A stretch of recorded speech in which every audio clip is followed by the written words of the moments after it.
Hello student, this is Anupam Gambhir and you are watching Anupam English classes. Student, आज के इस video lecture में class 12 English flamingo book से जो कि प्रोज का सेक्शन है उसके चैप्टर 2 लॉस्ट स्प्रिंग, इस चैप्टर की हम समरी कवर करेंगे। स्टूडेंट, इसकी राइटर एनिस जंग है। द लॉस्ट स्प्रिंग चैप्टर के माध्यम से ऑथर एनिस जंग हमें दो बहुत ही पुअर बच्चों की स्टोरी के बारे में बताती हैं। इन बच्चों की स्टोरी के माध्यम से ऑथर हमें बताती हैं कि किस प्रकार इन बच्चों को फोर्सफुली चाइल्ड लेबर में धकेल दिया जाता है और इनके पढ़ने लिखने के सपनों को फेल कर दिया जाता है।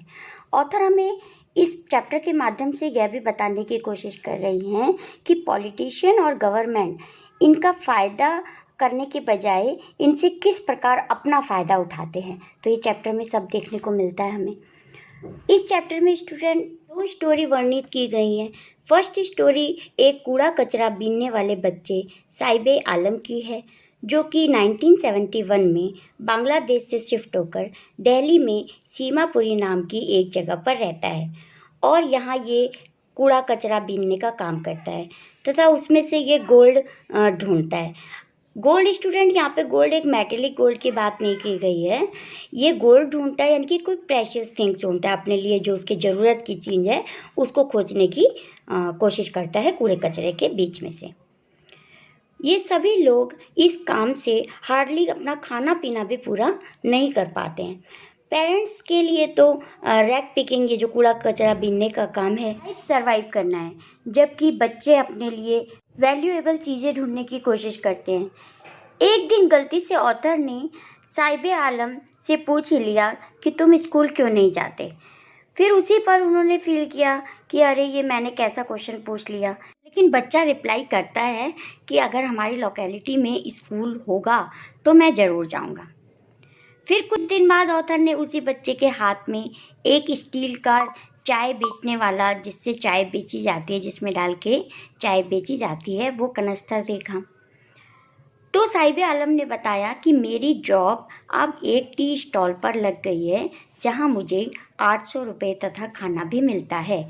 यहाँ पर ऑथर रियलाइज करती हैं कि किस प्रकार इन बच्चों का बचपन चाइल्ड लेबर ने जकड़ लिया है, क्योंकि उसको यानी कि साहिबे आलम को तो फैमिली चलाने के लिए अब काम करना पड़ा तथा वह खुद का मालिक भी नहीं रहा। काम के बोझे तले ही उसका जीवन ऐसे ही बीत जाएगा। तो यहाँ पे स्टूडेंट हमारी ये फर्स्ट स्टोरी कंप्लीट होती है। अब सेकंड स्टोरी एक गरीब बच्चे मुकेश की है, जो कि फिरोजाबाद में रहता है और उनका पूरा खानदान बरसों से चूड़ियाँ बनाने का काम करता है। लेकिन बच्चा एक मोटर मैकेनिक बनना चाहता है, कार का मैकेनिक बनना चाहता है। तो ऑथर उन गरीब परिवारों से बातचीत करती है और कहती है कि क्यों तुम एक संगठन नहीं बनाते, ये ऐसा काम करते हो, अंधेरे में काम करते हो, चूड़ियाँ बनाते हो, जिसकी वजह से तुम्हारी सभी आईसाइट वीक हो जाती हैं। इसके अगेंस्ट क्यों नहीं जाते तथा तुम पुलिस में कंप्लेन क्यों नहीं करते, जिससे तुम्हारी आईसाइट खतरे में पड़ सकती है, इसके अगेंस्ट जाओ। तो इसके बदले उनको रिप्लाई मिलता है कि अगर हम ऐसा करेंगे तो पुलिस हमें उठाकर जेल में बंद कर देगी। लेकिन मुकेश की फैमिली अपने आप में सेटिस्फाइड है कि एटलीस्ट हमारे पास एक घर तो है। फिर भी मुकेश का सपना था कि वह एक कार मैकेनिक बनेगा, क्योंकि मुकेश ने अपने टाउन में कारों को देखा है, इसलिए उसकी चाह है कि मैं भी एक कार का मैकेनिक बनूं। तो स्टूडेंट, यहीं पे हमारी दूसरी स्टोरी भी कंप्लीट होती है। चलिए स्टार्ट करते हैं। Question number 1, what is Sahib looking for in the garbage dump. Sahib जो है वो कूड़े के ढेर में से क्या ढूंढ रहा है, किस चीज को ढूंढने की कोशिश कर रहा है। वेयर ही इज, वह कहाँ रहता है। And where has he come from, और वो कहाँ से आया है। Saheb is looking for precious things in garbage dump. Saheb कूड़े के ढेर में से कोई बहुमूल्य चीजें खोजने की कोशिश कर रहा है। प्रेशियस थिंग लाइक रुपी, सिल्वर कॉइन और अ पेयर ऑफ शूज। तो उस बच्चे के लिए जो कूड़े के ढेर में से सामान ढूंढ रहा है, उसके लिए प्रेशियस थिंग्स क्या है स्टूडेंट। कोई 1 आध रुपए का सिक्का उसको मिल जाता है, सिल्वर कॉइन मिल जाता है, या कोई पेयर ऑफ शूज, जिसको जो रिच पर्सन होते हैं वो बेकार समझ के, डैमेज समझ के, कुछ थोड़ा बहुत डिफेक्ट होने की वजह से वो फेंक देते हैं कूड़े में। तो इन्हीं चीज़ों को खोजने की कोशिश कर रहा है साहिब। साहिब आलम इसका पूरा नाम है स्टूडेंट। कि इस स्टोरी में मेन पात्र है और वो रैग पिकिंग का काम करता है, यानी कि कूड़ा कचरा में से कुछ अपने लिए प्रेशियस ढूंढने का काम करता है। He has come to garbage dump in the writer's neighborhood. तो वह जो हमारी राइटर है एनिस जंग, इसके पड़ोस में से गार्बेज के डंप के में से प्रेशियस थिंग ढूंढने के लिए आता है, मतलब हमारे राइटर के पड़ोस में ही रहता है। ही लिव्स इन सीमापुरी इन दिल्ली, वो सीमापुरी में रहता है, और जो कि सीमापुरी कहाँ है, दिल्ली में ही है। And has come from Dhaka, और वो आया कहाँ से है स्टूडेंट, वो ढाका से आया है। ढाका बांग्लादेश की कैपिटल है। Now we will start question number 2. What explanation does the author offer for the children not wearing footwear? तो जब एक बार हमारी ऑथर ने साहिब से पूछा था कि तुम नंगे पैर हमेशा क्यों रहते हो, चप्पल क्यों नहीं वियर करते, तो इस क्वेश्चन के आंसर में हमारी ऑथर को क्या एक्सप्लेनेशन मिलता है वो इस क्वेश्चन में हमें बताना है इस आंसर में। The author see Saheb and other poor children without footwear.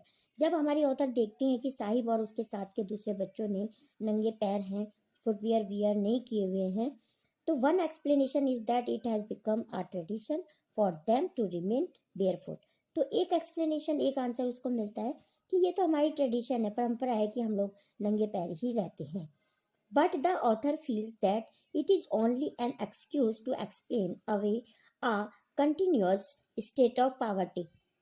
लेकिन हमारी ऑथर जो फील करती हैं और सोचती हैं कि ये तो कोई एक्सक्यूज़ नहीं हुआ कि ये पावर्टी, मतलब ये तो इनकी गरीबी की वजह से ये लोग नहीं पहनते, और इसका क्या एक्सक्यूज़ दे रहे हैं कि ये हमारी परंपरा है। Because of their poverty they can not afford to buy shoes. बल्कि वजह तो ये होती है कि वो इतने गरीब होते हैं कि वो शूज़ को खरीदना अफोर्ड ही नहीं कर पाते हैं। Now we come on question number 3. Is Saheb happy working at the tea stall? Explain. जब लास्ट में एक बार फिर ऑथर साहिब से मिलती हैं और वो एक टी स्टॉल पे काम कर रहा होता है, तो क्या वो वहाँ काम करते हुए खुश होता है Sahib? Yes, Sahib is happy that he has got work at the tea stall. हाँ, साहिब खुश होता है क्योंकि अब उसकी जॉब एक टी स्टॉल पे लग गई है। He will get 800 rupees every month and his meal also. तो वहाँ पे उसको 800 रुपीज़ मिलते हैं पर मंथ, और खाने पीने के लिए खाना भी मिलता है। Now we come on question number 4. What makes the city of Firozabad famous? Firozabad city किस चीज़ के लिए फेमस है? Firozabad is famous for its bangle. Firozabad bangle making के लिए बहुत ही फेमस है। Every other family in Firozabad is engaged in making bangles. जो हर एक दूसरा घर फिरोजाबाद में बैंगल मेकिंग के काम में ही इन्वॉल्व है। It is the centre of India's glass blowing industry. यह इंडिया के जो ग्लास ब्लोइंग की इंडस्ट्री है बैंगल मेकिंग की, उसका मेन सेंटर जो है वो फिरोजाबाद है इंडिया में। Families have spent generations working around furnaces, welding glasses, making bangles for the women in the land. ऐसा लगता है कि फिरोजाबाद में इतनी चूड़ियाँ बनाई जाती हैं कि यहाँ सारी जनरेशन टू जनरेशन इसी काम में इन्वॉल्व रहती है। और फर्नेसेस का मीनिंग होती है स्टूडेंट, धातु पिघालने की जो भट्टी है। तो वो जब चूड़ियों को एक से मतलब चूड़ी को सर्कल के शेप में दे के फिर उसको ज्वाइंट करते हैं, तो उसको वो किसी भी धातु को ज्वाइंट करने को फर्नेसेस कहते हैं। और वेल्डिंग ग्लासेस, जब कांच की चूड़ी को वो लोग जोड़ते हैं और बैंगल बनाते हैं, तो ऐसा लगता है कि जितनी बैंगल फिरोजाबाद में बनती हैं उतनी बैंगल पूरे संसार की वुमेन के लिए सारी बैंगल फिरोजाबाद में ही बनाई जाती हैं। वहाँ की बैंगल्स को देख के ऐसा प्रतीत होता है। Mention the hazards of working in the glass bangle industry. Glass bangle industry में बैंगल बनाने की जितनी भी इंडस्ट्रीज़ हैं, इसके हैजर्ड्स को, क्या क्या कष्ट होते हैं इसको बनाने में, यहाँ मेंशन करना है। तो आंसर है the workers in the glass bangles industry work in dark cell. जो वर्कर होते हैं ग्लास बैंगल इंडस्ट्री में काम करने वाले, वो हमेशा डिम लाइट पे काम करते हैं, डार्क सेल्स में काम करते हैं, विदाउट एयर एंड लाइट। वहाँ पे एयर भी नहीं होती और प्रॉपर लाइट भी नहीं होती। दे can not bear the day light, इसीलिए वो डे लाइट को बियर नहीं कर सकते। मतलब दिन की रोशनी के समय सूर्य की रोशनी तो उनको ऐसे लगती है कि उनकी आंखों में जोर डालती है, क्योंकि उनको हमेशा हैबिट होती है डार्क में रहने की। They go blind before they are old, वो अपने बूढ़े होने से पहले ही अंधे हो जाते हैं। बुजुर्ग होने से पहले ही उनकी आईसाइट जाने लगती है। The dust from polishing the glass bangles makes the bangle makers blind. जो डस्ट निकलती है ग्लास बैंगल बनाने में, उसकी पॉलिश से जो डस्ट निकलती है उससे जो बैंगल मेकर है वो ब्लाइंड हो जाते हैं। दस working in the glass bangles industry is hazards and unhealthy. इसीलिए जो ग्लास बैंगल की इंडस्ट्री में काम करना बहुत ही हैजर्ड है, अनहेल्दी है। अनहेल्दी क्यों है? क्योंकि इससे हमारी सांस की प्रॉब्लम भी होती है इसकी डस्ट से, और दूसरा कि ये लोग उम्र से पहले ही ब्लाइंड भी हो जाते हैं। Student, now we come on question number 6।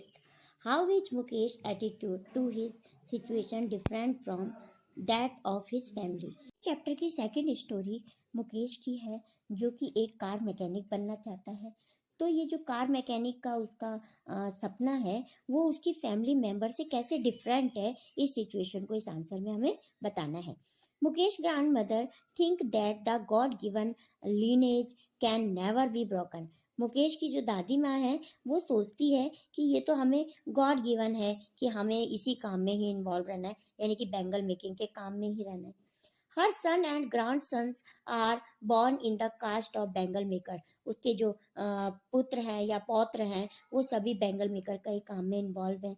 They have seen nothing but bangles. उनको बैंगल्स के सिवा कोई भी काम दिखाई नहीं देता। Mukesh father has taught them what he knows, the art of making bangles. Mukesh के फादर हैं, उनको ये बैंगल मेकिंग की आर्ट आती है, और जो कुछ भी वे इसके बारे में जानते हैं उन्होंने वे सब अपने सन को और यानी कि आने वाली पीढ़ियों को वो सिखाया है, बताया है।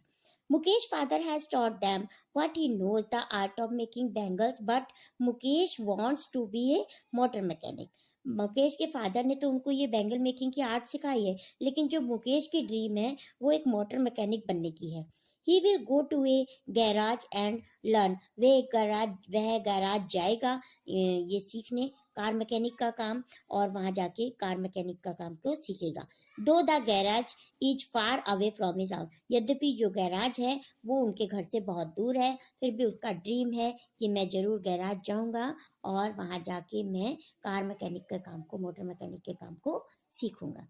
तो यही डिफरेंट फीलिंग है मुकेश की अपने फैमिली मेंबर से हटके। एक तरफ तो सारे फैमिली मेंबर जो कि सोचते हैं हमें इसी काम में इन्वॉल्व रहते हैं, चाहे इससे हमारी आईसाइट चली जाए, यानी कि बूढ़े होने से पहले चाहे वो लोग अंधे भी हो जाते हैं, लेकिन उनको काम यही करना है कि हमारी परंपरा है, ट्रेडिशन है, हमारा करते आ रहे हैं लोग, हमारे पूर्वज भी, तो हमें भी इसी में इन्वॉल्व रहना है। दूसरी तरफ मुकेश है जो कि चाहता है कि मैं एक कार मैकेनिक बनूं। स्टूडेंट, अब अंडरस्टैंडिंग द टेस्ट है, जिसमें अंडरस्टैंडिंग द टेस्ट के फर्स्ट क्वेश्चन है, what could be some of the reason for the migration of people from village to cities.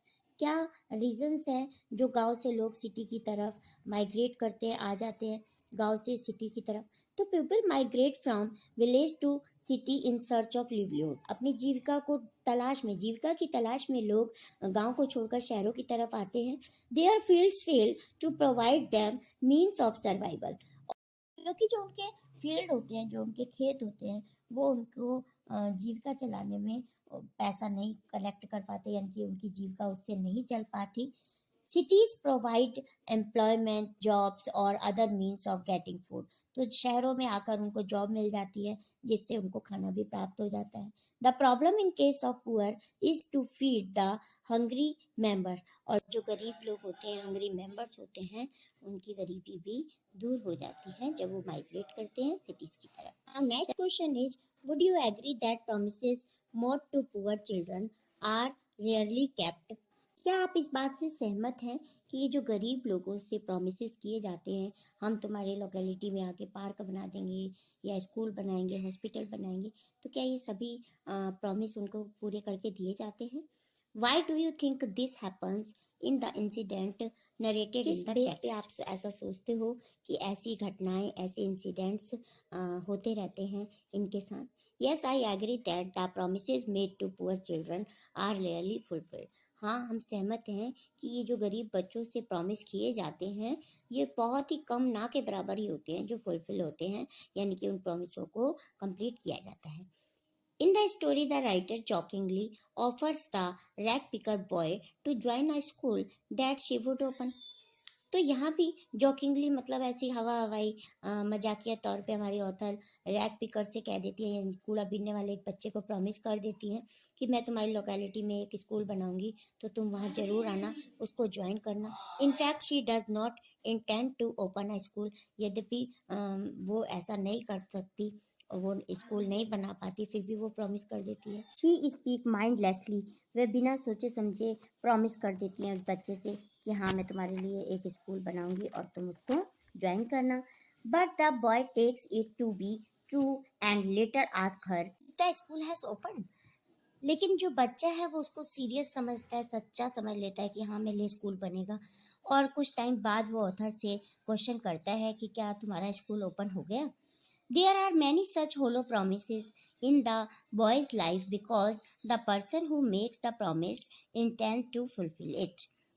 हाँ, ऐसे बहुत से प्रॉमिस होते हैं, वहाँ बहुत से प्रॉमिस किए जाते हैं ऐसे बच्चों की लाइफ से। बच्चों से कहा जाता है कि हाँ तुम्हारे लिए पार्क बनेगा, हॉस्पिटल बनेगा। कई पॉलिटिशियंस वहाँ पे आके वादे कर जाते हैं, ऐसे प्रॉमिस कर जाते हैं, लेकिन वो फुलफिल पूरी तरह नहीं कर पाते। Next question is what forces conspire to keep the workers in the bangle industry of Firozabad in poverty. Firozabad में जो बेंगल मेकिंग की इंडस्ट्रीज हैं, उन पर उनके जो वर्कर हैं, बेंगल मेकिंग इंडस्ट्री में जो वर्कर का काम करते हैं, उन पे कौन से ऐसे दबाव बनाए जाते हैं जिसकी वजह से इतनी गरीबी के बावजूद भी उनको इसी बेंगल मेकिंग के काम में ही इन्वॉल्व रहना पड़ता है। Certain forces conspire to the keep the workers in bangle industry of Firozabad in poverty. बहुत से ऐसे दबाव उन पे गरीबी, जो गरीब लोग हैं वहाँ फिरोजाबाद में, उन पे थोपे जाते हैं, दबाव बनाए जाते हैं। वो कौन से हैं? These include the money landers. Money landers कौन होते हैं? जो कर्ज पे पैसा दे देते हैं, किस्तों पे पैसा हम लेते रहेंगे, ब्याज पे ब्याज, ब्याज पे ब्याज लगाते रहते हैं। द मिडिल मैन है, द पुलिस मैन है, और keepers of law and politicians हैं, जो कि उन पे दबाव बनाए रखते हैं और जिससे उनको इसी गरीबी में ही इन्वॉल्व रहना पड़ता है। Together they impose a heavy burden on poor, और वे सभी आपस में मिलकर ये जो गरीब लोग हैं उन पे बर्डन बन जाते हैं, यानी कि उन पे बोझा बना रहता है गरीबी का। So they can not escape from it, और वो इस जंगल से, इस सर्कल जो उनके चारों तरफ इनका दबाव होता है, उससे वे गरीब लोग उससे नहीं निकल पाते। Talking about the test. So talking about the test में फर्स्ट क्वेश्चन है, how in your opinion can Mukesh realise his dream. तो क्या आपकी राय से जो मुकेश का सपना है कार मैकेनिक का, वो क्या रियल हो पाएगा उसकी लाइफ में? Mukesh dared to dream and wanted to become a motor mechanic. जो मुकेश है वो मोटर मैकेनिक बनना चाहता है, उसका सपना है कि वो मैं मोटर मैकेनिक बनूं। He wanted to drive car too, और वो कारों को भी चलाना चाहता है। He took the initial step by aspiring to do something different from the family business. Mukesh का ये कितना इनिशियल स्टेप है कि वो अपने फैमिली बिजनेस से हटकर कुछ अलग सोचता है, डिफरेंट सोचता है अपने बारे में। I think that Mukesh can realise his dream with determination and hard work.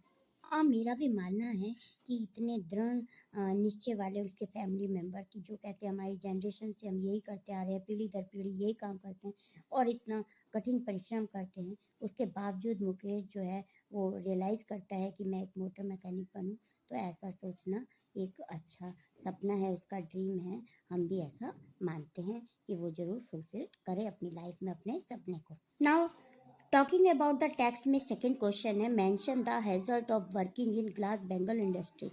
तो ग्लास बेंगल की इंडस्ट्री में काम करना कितना हैजर्ड है, इसको मेंशन करना है। तो स्टूडेंट इसका आंसर हम पहले ही कवर कर चुके हैं। तो लास्ट क्वेश्चन अब हम देखते हैं, why should child labour be eliminated and how. Forcing a child to work is a crime. किसी बच्चे पे फोर्सफुली काम करवाना एक अपराध है। This is so in order to prevent exploitation of children. बच्चों पे किए गए ऐसे एक्सप्लॉयटेशन, ऐसे अपराध को हमें रोकना होगा। If force to work children can not enjoy their childhood. अगर फोर्सफुली उनसे काम कराया जाता है तो बच्चे अपने बचपने को अच्छे से एंजॉय नहीं कर पाते। दे can not get proper education, और ना ही वह अच्छे से एजुकेशन प्राप्त कर पाते हैं। Also when they are forced into hazardous work, और जब उनको फोर्सफुली ऐसे कठिन काम में धकेला जाता है, they get immense at a young age, और उनकी जवानी भी इसी में ही खत्म हो जाती है। दिस डिस्ट्रॉय देयर फ्यूचर, और उनका फ्यूचर भी इसी में ही नष्ट हो जाता है। Their parents overlook all these facts as they need money, और जो उनके पेरेंट्स हैं वो भी उनसे यही काम करवाते हैं जिससे कि उनको और अधिक पैसा प्राप्त हो, यानी कि उनके बच्चे भी काम करेंगे तो उनकी जीविका अच्छे से चल पाएगी, उनको मोर मनी प्राप्त होगी। So the government has to become proactive and take measures to check child labor and enforce the law strictly। इसीलिए गवर्नमेंट को, हमारी सरकार को भी चाहिए कि ऐसे कानून बनाए कि जिससे कि इन अपराधों को रोका जाए, और स्ट्रिक्टली लॉ भी बनाए, नियम भी बने, जिससे वो ऐसा काम ना कर पाए, जिससे उनके जो बच्चे हैं उनका चाइल्डहुड भी खत्म होता है, यंग एज भी, और उनका फ्यूचर भी बिल्कुल डिस्ट्रॉय हो जाता है। स्टूडेंट, इसी के साथ ही हम सभी क्वेश्चन आंसर को यहाँ हमने कवर कर लिया है। I hope this video lecture is very helpful to you. If yes, please like this video, share this video and also comment on this video. Thank you so much for watching. मिलते हैं next video lecture में, तब तक के लिए bye.